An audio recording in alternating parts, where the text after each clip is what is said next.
갈 병원이 없다니까요. 좀 걱정이 많이 되더라고요. 아무도 없어요. 전국적으로도 없어요. 이대로 간다면은 선천성 유전약을 수술할 수 있는 의사가 없어지는 거죠.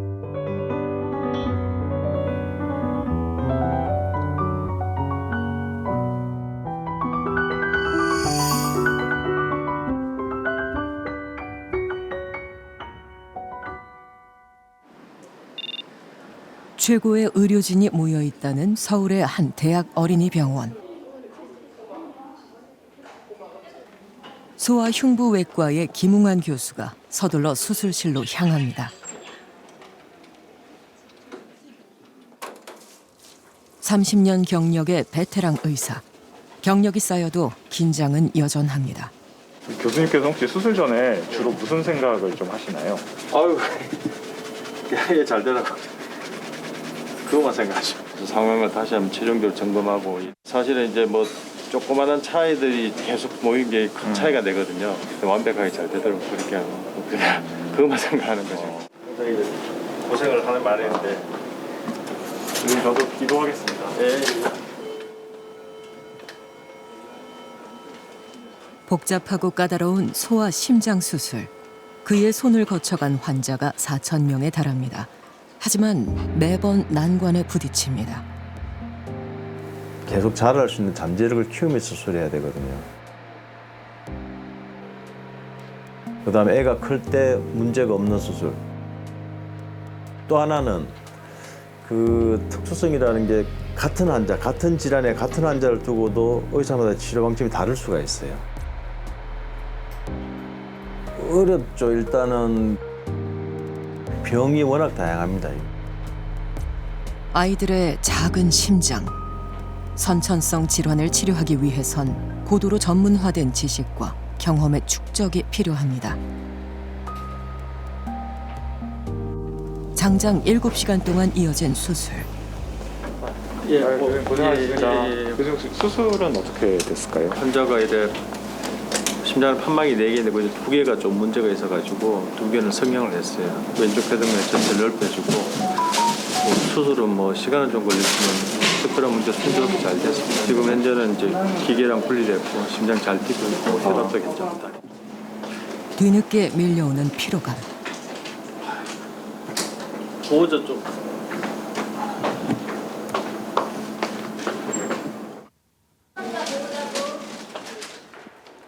잠시도 쉴 틈이 없습니다. 수술 후에도 곧바로 외래 진료를 보는 날이 많습니다.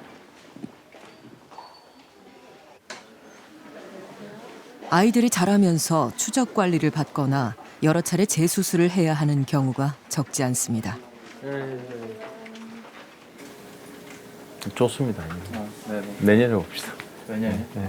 운동 많이 해. 아빠랑 같이 운동 많이 해. 뭐 건강해진 심장을 아이들을 건강해지니까 보며 느끼는 또 보람. 하지만 불안감도 밀려옵니다. 내년에 봅시다.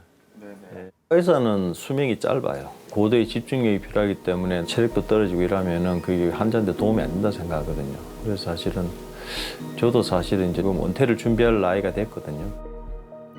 우리나라에서 한 해 이루어지는 소아 심장 혈관 질환 수술은 2,000건 이상. 그런데 수술이 가능한 전문의는 20명이 채 되지 않습니다. 대부분이 은퇴를 앞둔 50대. 소아흉부외과의 미래를 지키고 싶지만 상황은 악화일로입니다. 저희 병원은 어린이 병원이 있고 그래도 마지막 보루였는데 이제 점점 펠로우 지원자가 점점 줄어드니까 이건 뭐 3년째 그걸 하겠다는 사람이 없어요 지금. 끊어진 지 지금 3년 됐어요 지금. 아무도 없어요. 그래서 전국적으로도 없어요.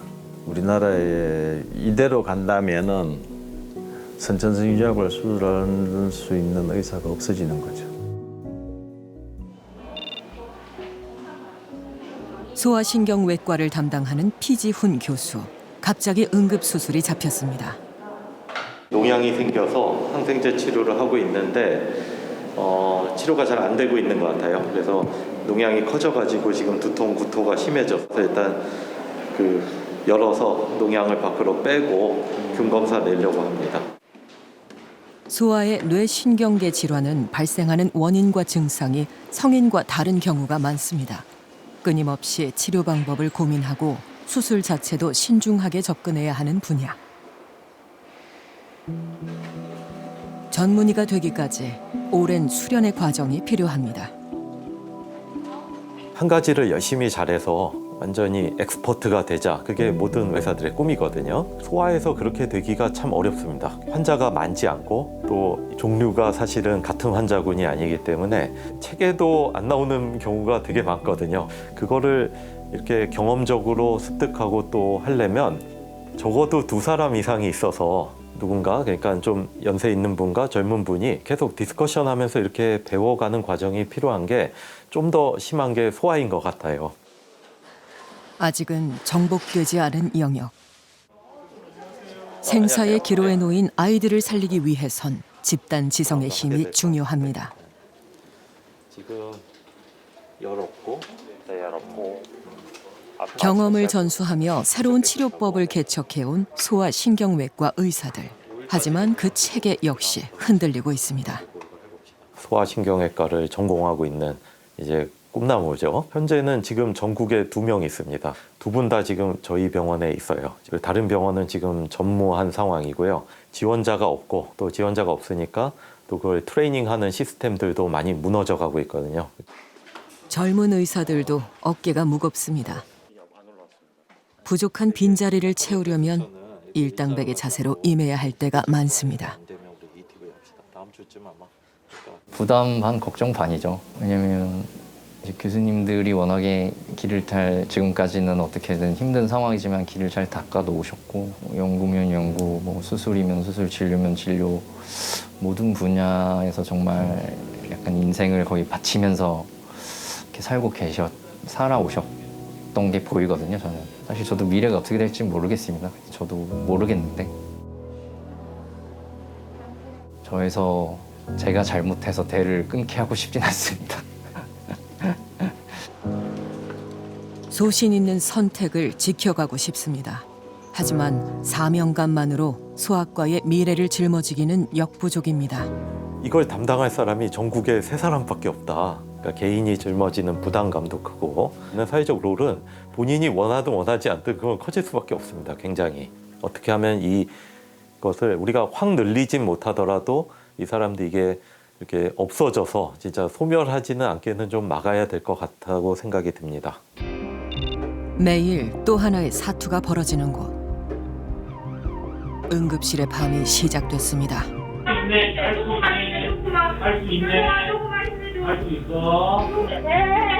생사의 갈림길에서 한바탕 전쟁을 치릅니다.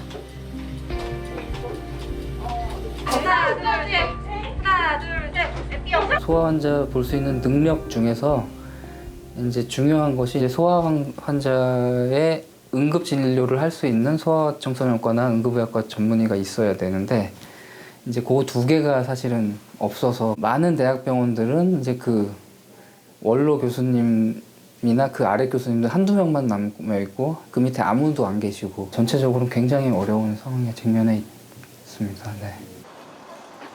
의사가 부족해지면서 소아 응급 환자도 위태로워졌습니다. 24시간 소아 응급실을 운영하는 병원은 전국에 12곳. 그나마 이곳은 상황이 나은 편입니다. 네, 여기가 이제 그 심폐소생술에 준하는 그런 중증 응급 환자가 왔을 때 바로 입구에서 들어와서 눕혀서 처치를 하는 그런 공간이 되겠습니다. 네. 그러면 이제 주로 이제 심야 시간대나 네네. 뭐 그렇게 휴일이나 이런 때도 이렇게 계속 환자들이 오는 거죠. 그렇죠.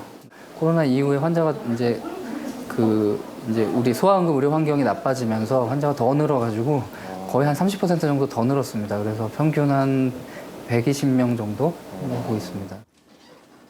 밀려드는 환자들 속 위중한 아이에게 빠른 대처를 하기 위해선 소아과 전문의의 역할이 중요합니다. 하지만 언제까지 남은 인력으로 버틸 수 있을지 걱정이 앞섭니다.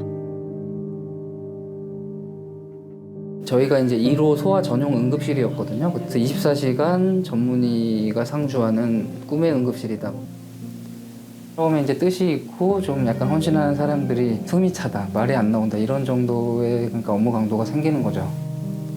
상교대로 이렇게 근무를 돌아가려면 적어도 6명, 7명이 한꺼번에 확보가 돼야지 그만두지 않고 할 수가 있는데 몇 명이 또 그 이탈을 하게 되면 그냥 시스템이 그냥 무너져 버리는 거고. 교수님께서도 굉장히 이제 힘드신 것 같은데 네네. 좀 그럼에도 불구하고 그냥 지키시는 이유는 뭐세요? 요거는 사실 그러니까 제가 선택한 일이고 그리고 무엇과도 바꿀 수 없는 그런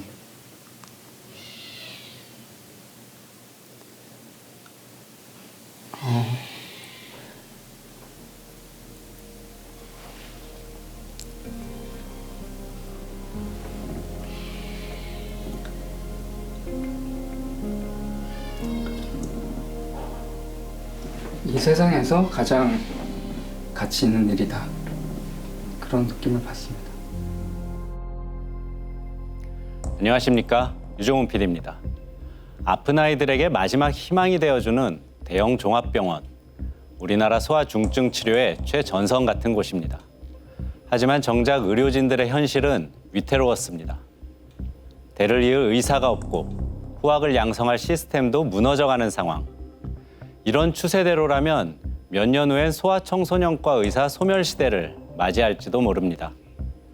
최고의 권위를 자랑하는 병원에서 포착된 위기의 징후. 그런데 이미 임계점을 넘어선 곳도 부지기수입니다. 중증 소아 환자들은 더 이상 갈 곳이 없다는 지방의 현실로 좀 더 깊숙이 들어가 보겠습니다. 전라남도 광양. 9개월 시훈이가 외출 준비를 합니다. 능숙하게 아이의 짐을 챙기는 지우 씨. 특히 신경 쓰는 건 위생용품. 빠진 물건이 없는지 꼼꼼히 점검합니다. 뭘 챙기고 계신 건가요? 이제 저희가 2박 3일 입원해도 거리가 멀다 보니까 안 챙겨가면 또 이제 애기한테 필요한 게 많아서 거기는 잡동 소독기가 따로 없어가지고 이제 애기 면역력이 약하니까 소독을 꼭 해줘야 되거든요. 그래서 이제 챙겨가야 돼요.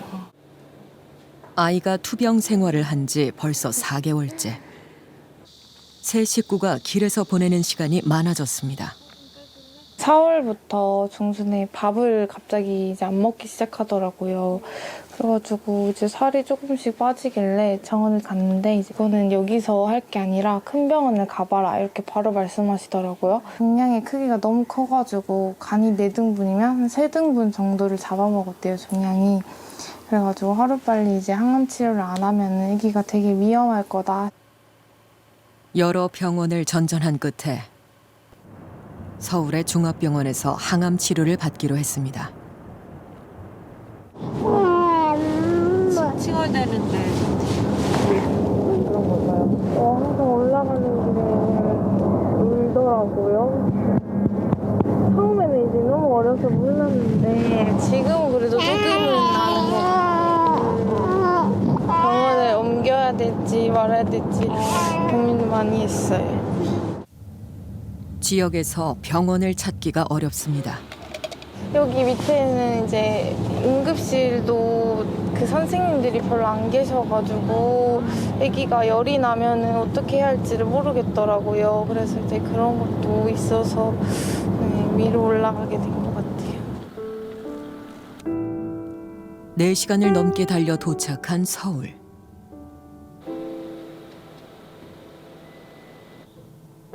보채던 시훈이도 어느새 잠이 들었습니다.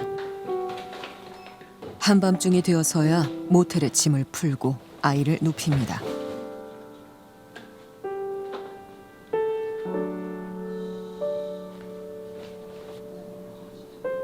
입원 수속까지 이어지는 긴 대기 시간. 낯선 곳에서 하루를 버팁니다.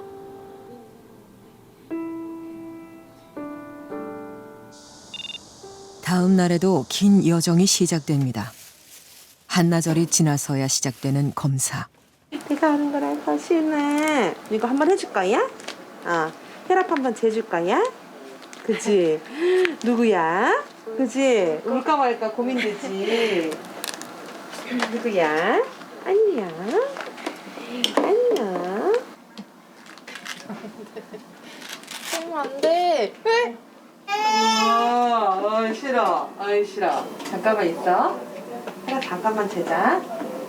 어머니 어제 집에서부터 오늘 입원하기까지 총 얼마나 걸렸어요? 이제 집에서 저희 숙박업소까지 4시간 반 걸렸고요.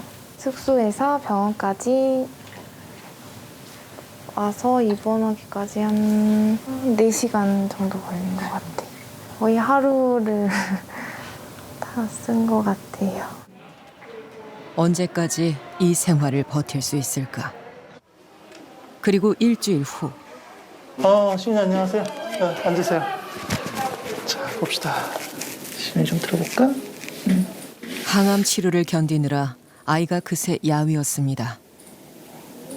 얘는 그래도 많이 부드러워졌어요, 그렇죠? 지금 일단 오늘 약은 예정대로 들어갈 수 있으니까 투약하고 열나는 거 잘 보시고 열나면 바로 응급실로 가셔야 돼요.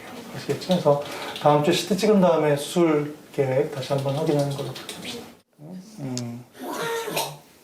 그 구내염 생겨도 시은이의 주치의인 고경남 교수. 먼 길을 오가는 환자들을 볼 때마다 미안한 마음이 밀려옵니다. 저도 이게 정말 너무 답답한데 진짜 전국 각지에서 오시니까 또 항암 치료하고 지금 컨디션이 제일 안 좋을 시기거든요. 근데 저희가 뭐 투약을 해야 되니까 어쩔 수 없이 부르는데 뭐 굉장히 답답하죠. 지역에 먼저 닥친 위기. 중증 아이들을 돌볼 의사가 소멸되고 있습니다.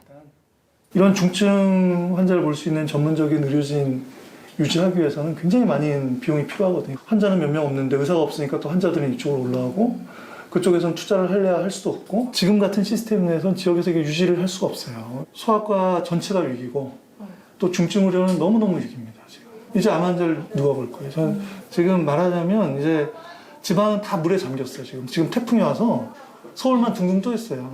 여기도 이제 물에 점점 차오르고 있는데 환자를 볼 여건이 안 되니까 점점 악순환이죠. 지역에서 치료받는 현실은 어떨까? 이렇게 신발을 닦아주세요? 네. 그래도 단정하게 가고 싶어서요. 예뻐 보이게 얘나가 기분 좋게요. 6살 예나는 지난해 백혈병 진단을 받았습니다. 친구들은 유치원에 있을 시간. 한 달에 한 번은 또 주사 치료도 항암 치료도 있어서 오늘은 항암 치료하는 날이거든요. 예나는 주기적으로 집 근처 병원을 찾습니다. 예전보다 건강도 많이 회복됐습니다. 혼자 잘할 수 있어? 하지만 항암 주사를 맞는 일은 여전히 버겁습니다.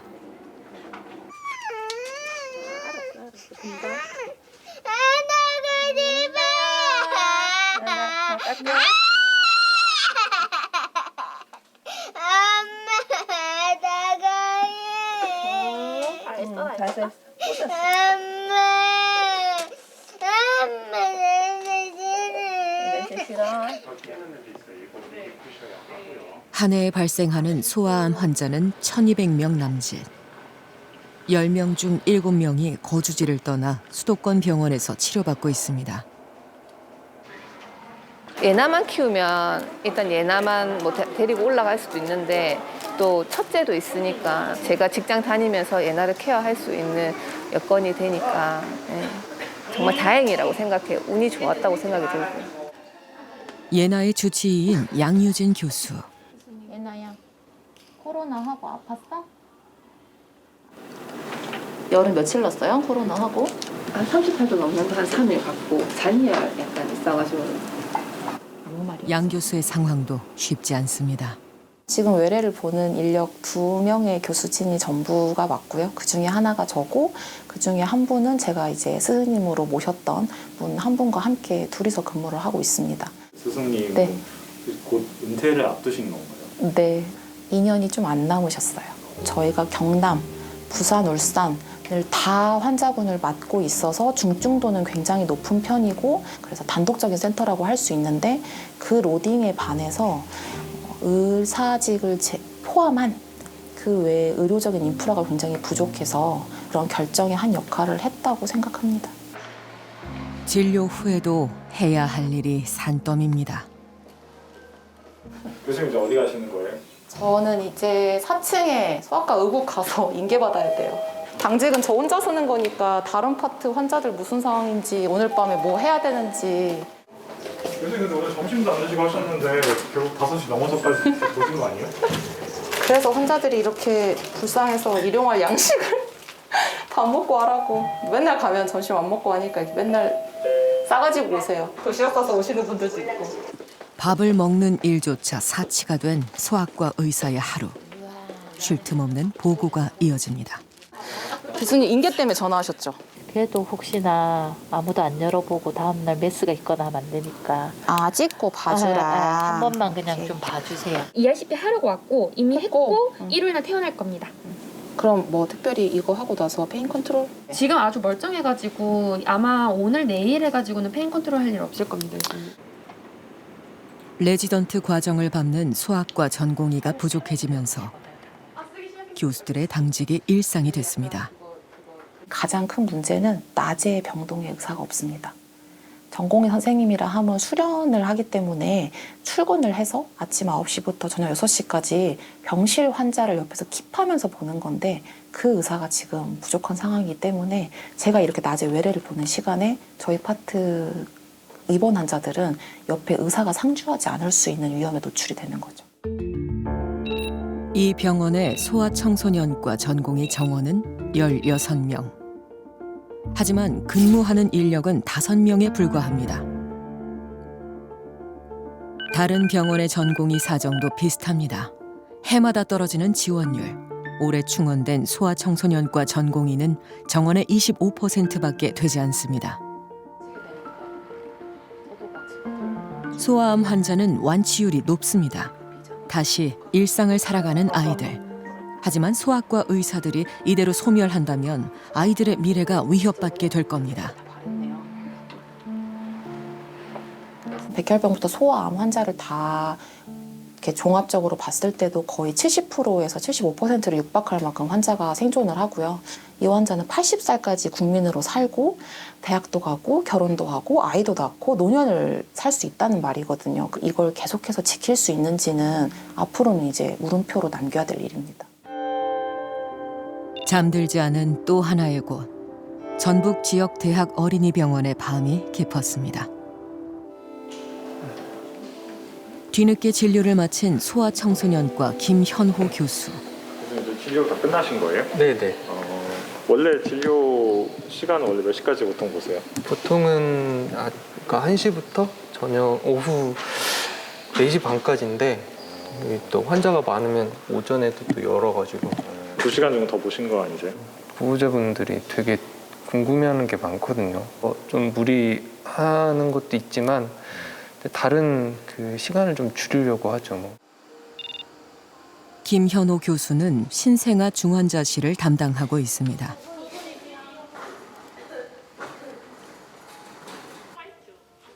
세상에 빠른 출발을 한 이른둥이와 고위험 신생아를 집중적으로 치료하는 전문 병동. 미수가 발생률이 매년 증가하면서 의사들의 부담도 커지고 있습니다. 신생아 중환자실이 일단은 극단적인 상황에서 기능이 정지된다라고 하면 여기 이제 전북 권역은 매우 살기 아이들이 힘든 아픈 아이들이 갈 곳이 없는 그런 도시가 될 거예요. 신생아들은 병세가 갑자기 나빠지는 경우가 많습니다. 24시간 관찰이 필요한 중환자실. 그런데 전공의는 1명뿐입니다. 25베드이기 때문에 거기에 주치가 최소한 10명 이상을 보면은 중환자를 보면 너무 과도하다고 저는 생각이 좀 들거든요.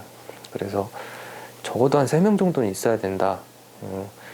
그랬는데 지금은 이제 1명만 운영이 되고 있어서 또 추가로 모집을 해보려고 했지만 잘 안 되는 것 같아요. 너무 거절을 많이 당해서 야, 이걸 내가 그렇게까지 해야 되나? 좀 그런 생각도. 교수님들 사이에서는 야, 내 자존심이 너무 많이 상한다. 뭐 그런 얘기도 많이 하시고 그런 상황입니다. 다행히 입원 전담 의사와 당직을 나눠 서고 있습니다. 하지만 나눠지지 않는 책임감의 무게. 혼자 보내야 하는 시간이 많습니다. 식사 안녕하죠? 예.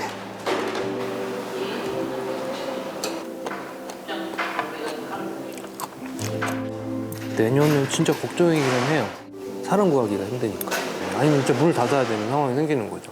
여기가 그렇게 상황이 위급해지게 된다면 그 아이들은 다 어디로 가야 되나요? 진짜 위급한 상황이 생기면 다 서울로 가야 돼요. 전원을 하는 뭐 시스템을 자세히 아시는 분들은 그게 정말 쉽지 않다는 걸 알거든요. 진짜 심지어 죽는 애들도 생길 거고 미소가 자체는 살리지 못하는 경우가 많을 수도 있겠죠. 아이들이 좋아서 선택한 직업. 하지만 의사 소멸. 지역의 중증 소아 환자 의료 체계가 붕괴되고 있습니다. 우리나라에서 한 해 사망하는 소아 중환자는 500명 이상, 선진국의 2배가 넘는 사망률입니다. 가장 큰 이유는 소아 중환자실과 전담 인력의 부족. 소아과 의사가 충분했더라면 달라질 수 있었던 결과입니다. 문제는 상황이 점점 더 악화되고 있다는 점입니다. 올 하반기 전국에서 소아청소년과에 지원한 전공의는 단 2명. 어쩌다 소아과를 이렇게까지 기피하게 된 걸까요? 제가 인턴 1년, 그리고 전공의 4년 수련 받고 소아과 전문의로 이제 나가서 받는 페이보다 의대에 갓 졸업한 일반의가 미용병원에서 받는 페이가 더 높다고 들었거든요. 점점 더 많은 환자들이 이제 중환자실에 쌓이고 있어요. 나는 혼자인데 중환자들 중에 어디를 먼저 가야 할까? 환자들을 보다가 너무 힘들어서 울면서 일한 적도 정말 셀 수 없이 많습니다. 성인과 달리 손이 많이 가는 아이들을 치료하기 위해선 더 많은 전문 인력과 더 많은 진료 시간이 필요합니다. 하지만 이런 소아과의 특수성과 의사의 진찰외에는 수익을 내기 어려운 구조 탓에 미래의 소아과 의사들은 점점 더 설 자리를 잃고 있습니다. 우리나라 소아의료 생태계 전체에 켜진 적신호. 응급실부터 동네 병원까지 과연 우리 주변의 소아과들은 안전할까요? 아이를 돌보는 일은 긴장의 연속입니다. 안녕하세요. 안녕하세요.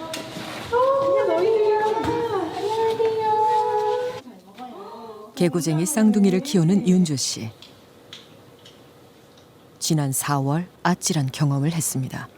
하필이면 주말 지방에 있는 할머니 집에서 벌어진 일이었습니다. 발이 확 미끄러지면서 상에 이렇게 눈가를 찐 거예요. 근데 살짝 찐 줄 알고 이렇게 이렇게 피를 이렇게 멈추게 했는데 계속 피가 나더라고요. 아이의 눈에 문제가 생기지는 않을지 걱정이 됐다는 엄마. 당장 병원부터 수소문했습니다.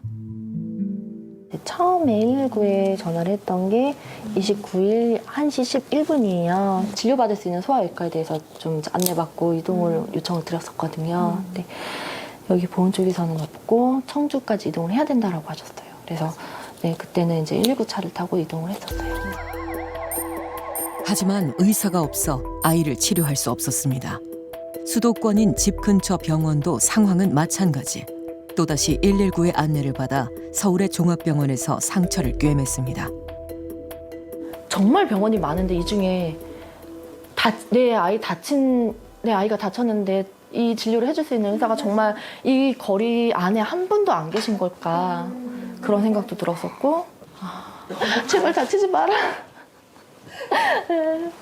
아이를 정말 그렇게 키우면 안 되거든요. 정말 호기심 많게 키워야 되는데 또 다치면 안 돼 이렇게 되는 거예요.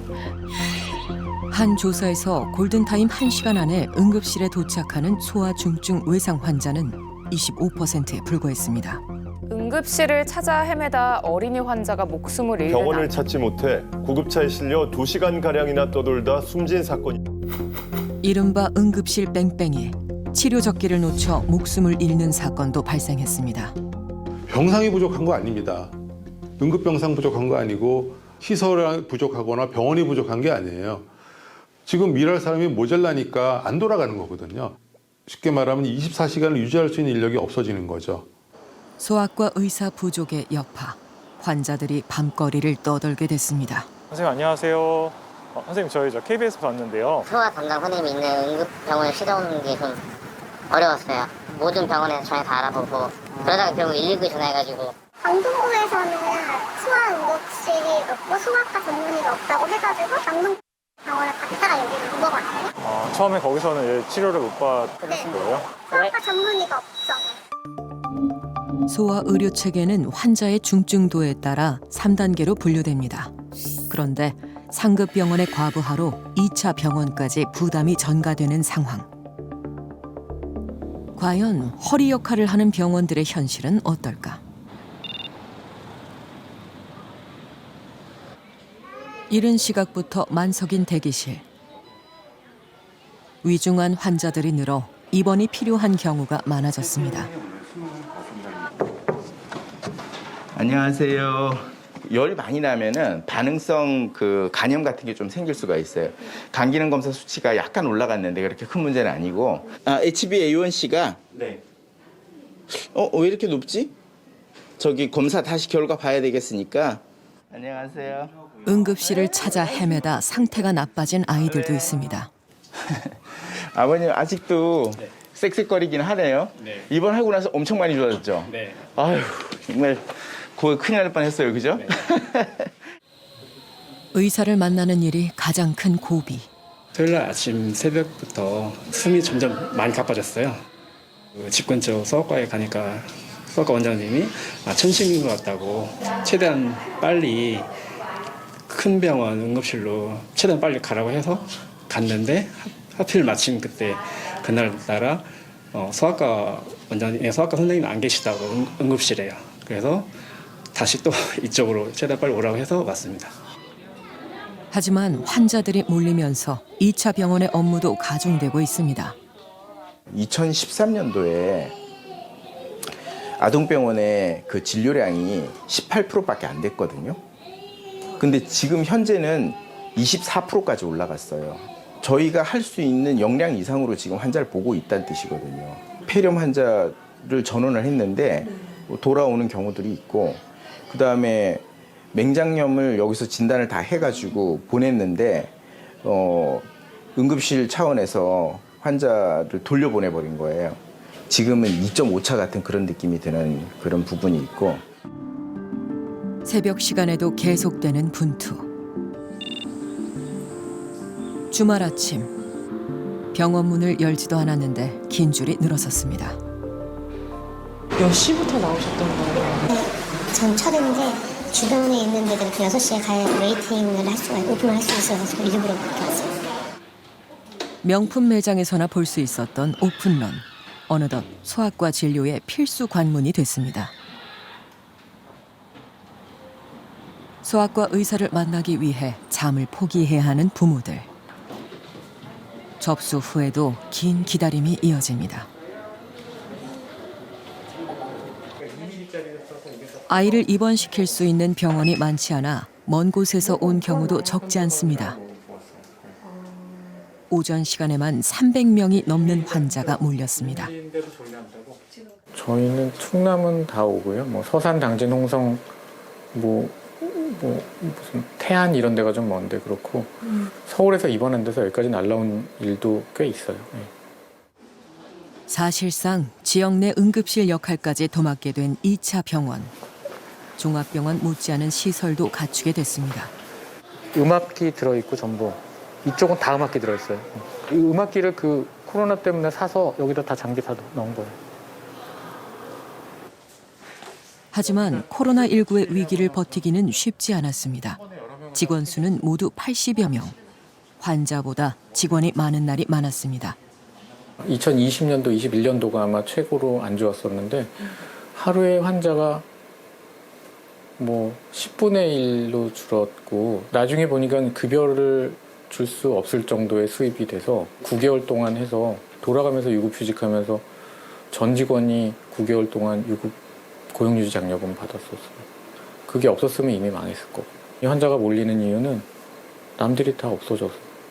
슬픈 얘기인데 그때 살아남았기 때문에 지금 환자 보는 거예요. 소아과는 코로나19의 타격을 가장 크게 받은 진료 과목입니다. 진찰 수익이 60% 수준으로 감소하며 최하위를 기록했습니다. 개업하는 소아과는 줄어들고 5년 사이 사라진 소아과는 500여 곳에 달합니다. 오늘 아직 그래도 간판이 나. 예, 간판이 아직 띄었는데 벽에 조금 붙어 있는 이름이 있네요. 이종원 소아청소년과 저희 간판입니다. 간판 떼실 때 기억나죠? 네, 기억은 나죠. 좀 많이 섭섭은 했는데 어쩔 수 없었기 때문에 제가 내린 결정이기 때문에. 한 자리에서 25년간 동네 아이들을 돌봤던 이종원 원장. 지난 6월 최후의 선택을 했습니다. 다 지출을 하고 제 급여가 나와야 되는 게 잘 안 나왔던 거는 한 2, 3년 전서부터 잘 안 나왔던 것 같아요. 창피한 얘기지만 청구액이 200만 원 정도밖에 안 됐고 이제 나머지 예방접종 약값하고 행위료 그걸 보통은 한 6, 700만 원 됐었는데 마지막 달에는 한 300만 원 정도밖에 들어오지 않았기 때문에 마지막 달은 그렇게 적자를 보고 끝냈습니다. 진찰 수익이 감소하면서 직원들 인건비와 임대료도 감당하기 어려웠던 상황. 주변의 학생 수마저 줄어들어 더 이상 미래가 보이지 않았습니다. 25년간의 개업 생활이 주마등처럼 확 스쳐 지나가는데 시대가 변하고 내가 뭘 대처를 잘못했나 이런 생각도 하게 되고 우리나라 아이들 출산율 감소 이런 것들이 얼마나 심각한가 이런 것도 많이 느끼고 있습니다.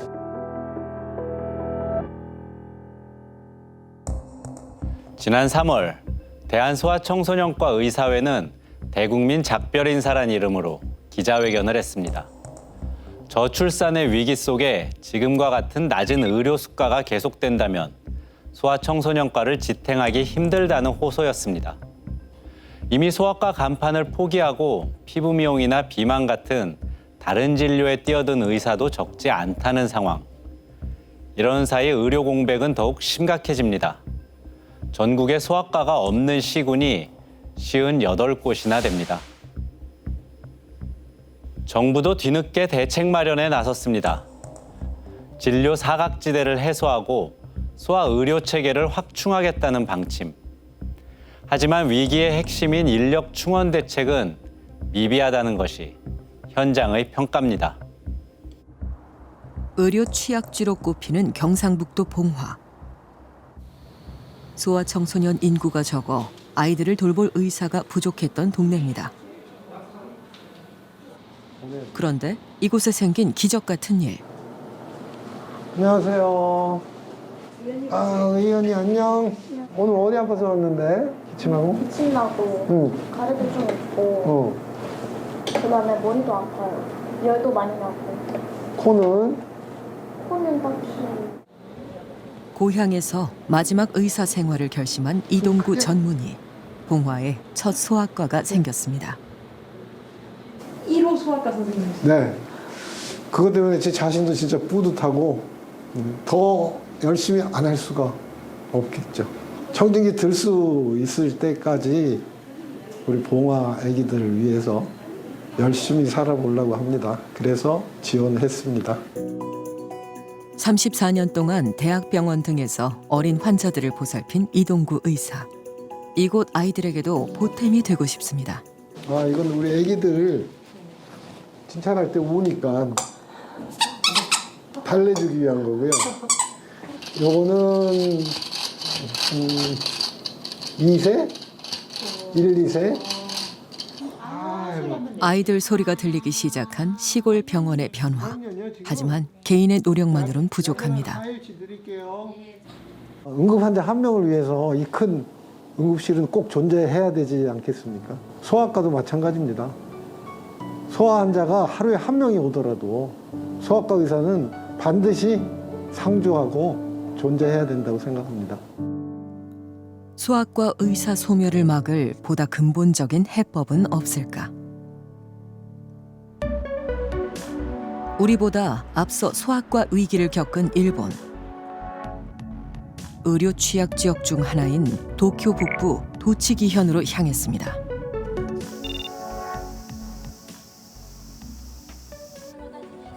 어린이 재활병원에서 장애 아동을 돌보는 마스다 씨. 대학을 졸업한 후 올해로 9년째 지역에서 소아과 의사로 근무하고 있습니다. はい上手だね。はいできた。タッチタッチ。はい、これをお耳につけてこれを持って。聞こえない。聞こえない？聞こえる。先生ドキドキ動いてない？うん。県からお借りするっていうような形で医学の勉強をさせていただいて、で卒業した後に9年間の地域の病院で働くっていうことを果たすと、その返金というか返すっていうことをしなくて済むっていうようなシステムになってます。 일본에선 2007년 지역 의사들을 육성하는 지역 정원제를 도입했습니다. 지자체에서 6년간 학비를 지원받고 9년 동안 해당 지역의 의사로 의무 복무를 하는 제도입니다. 의무 기간을 지키는 비율은 99% 이상. 이후에도 지역에 남아 근무하는 경우가 많습니다. 마스다 씨도 도치기원에서 아이들을 돌볼 생각입니다.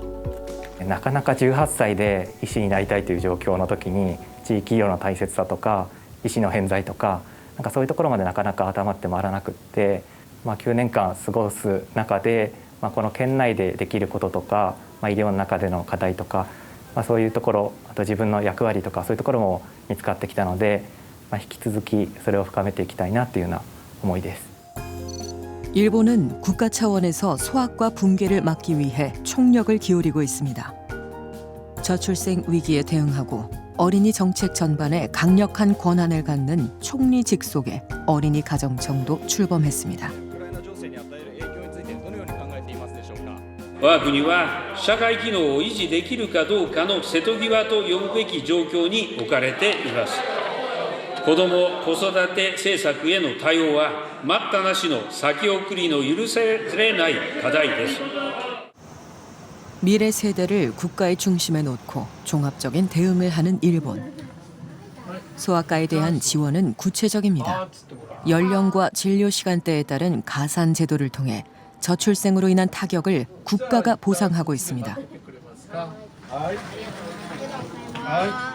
その小児歯科に対する対応が子ども家庭庁によって生育基本法によって予算の根拠ができて司令塔もできてこれから良くなっていくはずです。 일본보다 더 심각한 저출생 위기에 직면한 대한민국. 아이들이 병원 걱정 없이 건강하게 자랄 수 있는 나라로 만들 방법은 없을까?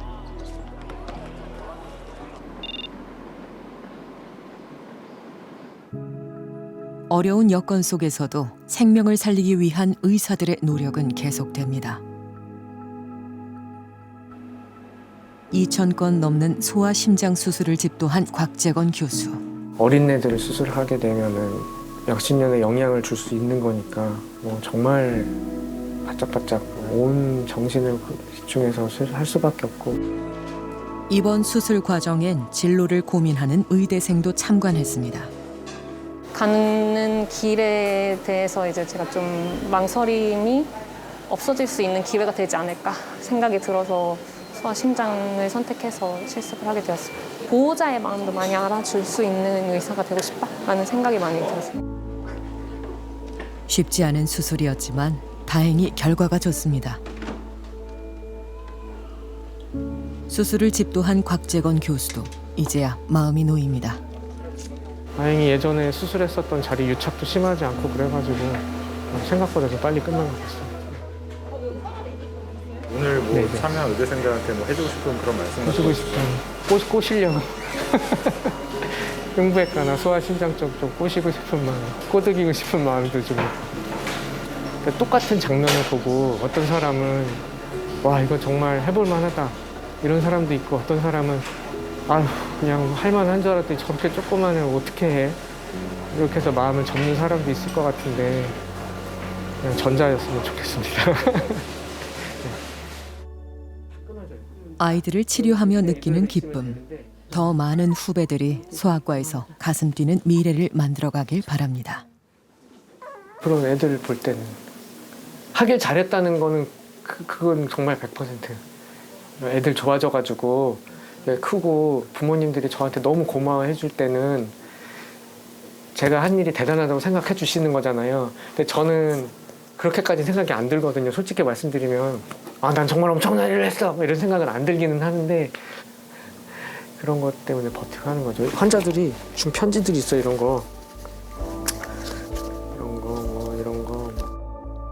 우리에게는 소아과를 지탱할 버팀목이 필요합니다. 무슨 일이 터져도 해결책은 있을 거라는 생각도 들고 그냥 저는 제 소명이라고 생각하고 하던 일 계속 하고 그러면서 그냥 지내려고 합니다. 소아과를 살릴 수 있는 마지막 골든타임. 지금 수술대 위에 서 있는 것은 우리 사회가 아닐까요? 지금 이 시간에도 잠을 포기한 채 끼니를 걸러가며 생명을 살리기 위해 사투를 벌이는 의사들이 있습니다. 더 이상 이들의 희생과 헌신에만 소아과의 운명을 책임지게 할 수는 없습니다. 전문가들은 당장이라도 범정부 차원의 강력한 지원책이 마련돼야 한다고 입을 모읍니다. 소아청소년과는 국가에서 반드시 보호하고 지켜줘야 되는 사회 안전망 자산이고 최소한 하고 싶은 사람은 뛰어들어도 충분히 서바이벌 할 수 있고 전문의로서 보람을 느끼고 할 수 있다. 근데 그걸 국가에서 보여줘야죠. 일부에선 의사들은 돈을 잘 벌지 않냐, 의사수를 늘리기 싫어하는 밥그릇 문제가 아니냐, 이렇게 냉소적으로 이야기하기도 합니다. 분명 장기적으론 의사수를 늘리기 위한 합의와 정책도 필요할 것입니다. 하지만 의사 한 명을 길러내는 데 걸리는 시간은 10년 이상. 지금 당장 소아과에 심폐소생술을 하지 않는다면 피해를 보는 건 결국 우리 아이들입니다. 모든 아이들은 미래를 누릴 자격이 있습니다. 소아과 붕괴 위험이라는 충격적 현실 앞에 추정 60분은 다시 한번 묻습니다. 우리는 아이들의 미래를 지켜줄 준비가 돼 있습니까?